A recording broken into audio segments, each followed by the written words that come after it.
Hey guys, welcome back to today's video. Today is Monday, June 29th, 2020. And today I'm going to be taking a look at Donald Trump's approval ratings and taking a look at the historical averages for presidents and their re-election bids. We're going to be going as far back as George H.W. Bush, because I would say that is I think we can all agree, regardless of political party, that was the last time a president did not win their re-election bid. So we're going to go ahead and take a look at George H.W. Bush's approval rating nearing the election and take a look at President Trump's and see if we're seeing any similarities. Now, I know it's very weird to compare it to just one particular president, so we'll go ahead and take a look at President Bush, President Clinton, and President Obama. Yes, we do have some more historical data, but polling data further down that line seems to get a lot more trickier and a lot more inaccurate if you take a look at the, election results compared to the polling data.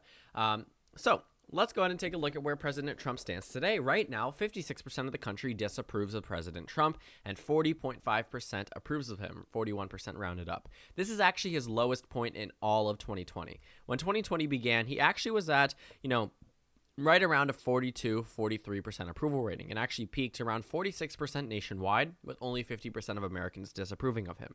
He has since expanded that disapproval rating, plus 6%, and dropped an approval rating all the way from at one point, 46%, down to 41%. So an overall increase in disapprove of 6%, an increase of decrease of approve, by 5%. So looking back, let's talk about some other notable areas during President Trump's presidency where we saw him in the positive. Well, that actually was right after he was inaugurated. He was approved of by 46% of the country, and he had a 41% disapproval rating. That didn't last long. By February 2017, President Trump has started his disapproval streak nationwide. So actually, President Trump was at a lower point at one point. He had a 37% approval rating around August of 2017. In fact, if you take a look at the data, that was his worst point the entire presidency in terms of approval. So I guess he's happy the re-election didn't happen back in 2017. But looking at the data, as we go ahead and hit November 6th, 2018, I think that's a notable date for many of us, considering that's when the midterm election was. So on November 6th, we actually have data specifically for that day, if I can actually get it perfectly. Great. 52.8% in terms of disapprove and 41.8% for the approval rating, meaning 53% of Americans disapproved of him and 42% approved of him. This actually almost mimicked the national vote for Democrats versus Republicans on the generic ballot. While the Republicans got around 45% of the vote, the Democrats got, I believe, 44%. So yes, both were adjusted upwards, but a lot of people who disapproved of him ended up voting for the Democratic Party, and a lot of people who approved of him ended up voting for the Republicans. And now we've actually hit an even worse point for President Trump. His approval rating is lower than that point in time when the Democrats won back the House of Representatives and won the national popular vote by 8 to 9% on the generic ballot. And the disapproval rating has increased to 56%. In fact, on the national average, we're seeing a very close results compared to what we saw in 2018. Joe Biden is around the Democrats' numbers when they were polling at the end of 2018, and Donald Trump is mimicking the Republicans in terms of those numbers alone.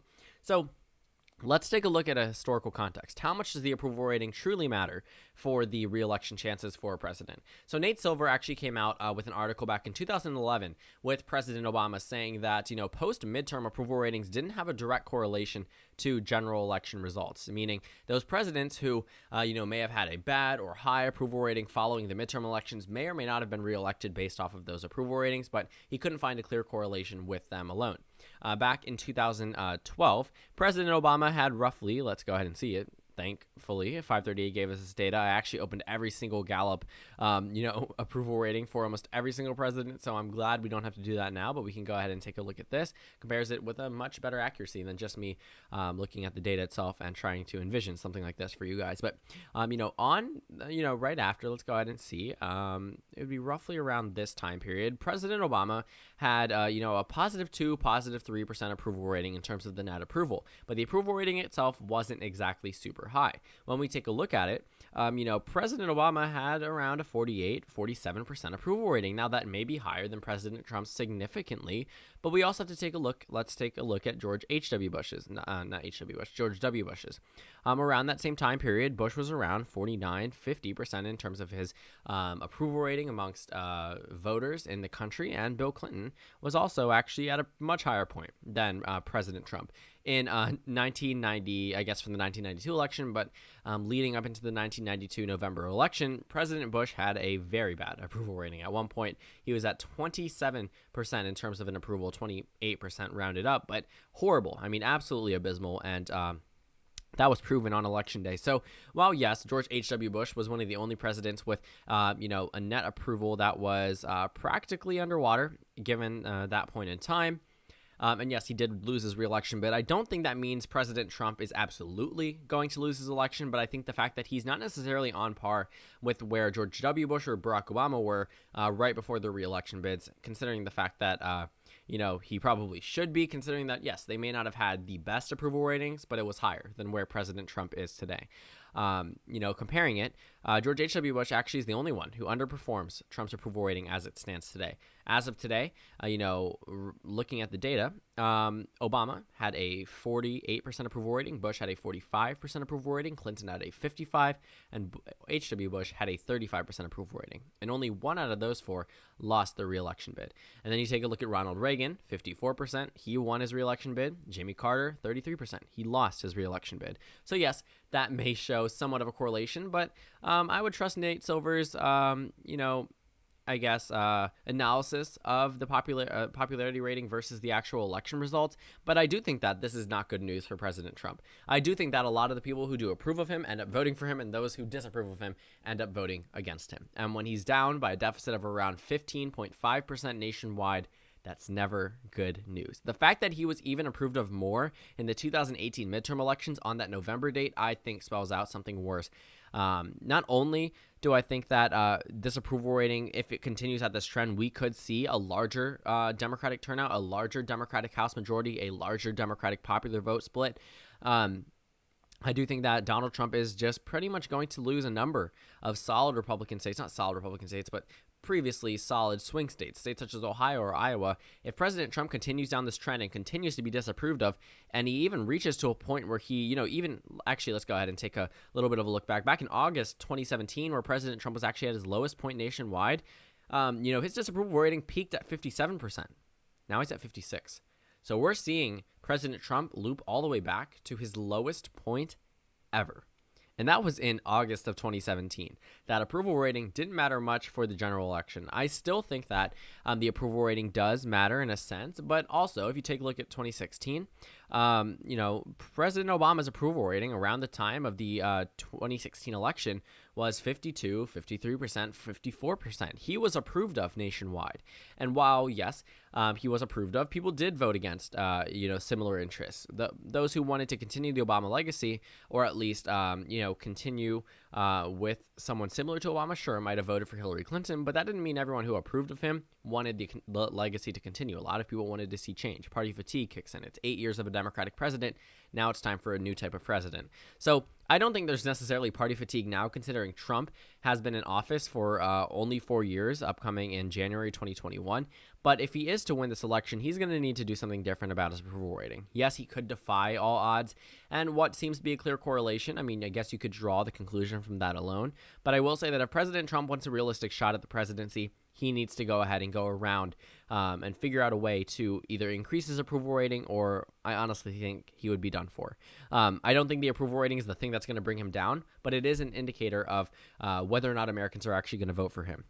Because President Obama, sure, won re-election with an approval rating, similar to where President Trump was back in his peak around, late March, early April. But now, he's since dropped down 6 points from that point in terms of approve, and increased 6 points in terms of disapprove, meaning a lot of those people, even at his peak, he still wasn't approved of nationwide, and now he's at an even worse point nationwide. So that's something to note. I think that we are probably going to be in for a little bit of a surprise on Election Day, just as we were in 2016. A lot of people may disapprove of him now, but may end up voting for him on Election Day. Same thing happened with President Obama in 2012. President Obama won with a majority of the popular vote. He did not have a majority of the in terms of a favorability rating. So some people who may have disapproved of him or chose not to answer that poll itself, because this is lacking 3%, ended up voting for him. So while President Trump still has a 41% approval rating, rounded up 40.5%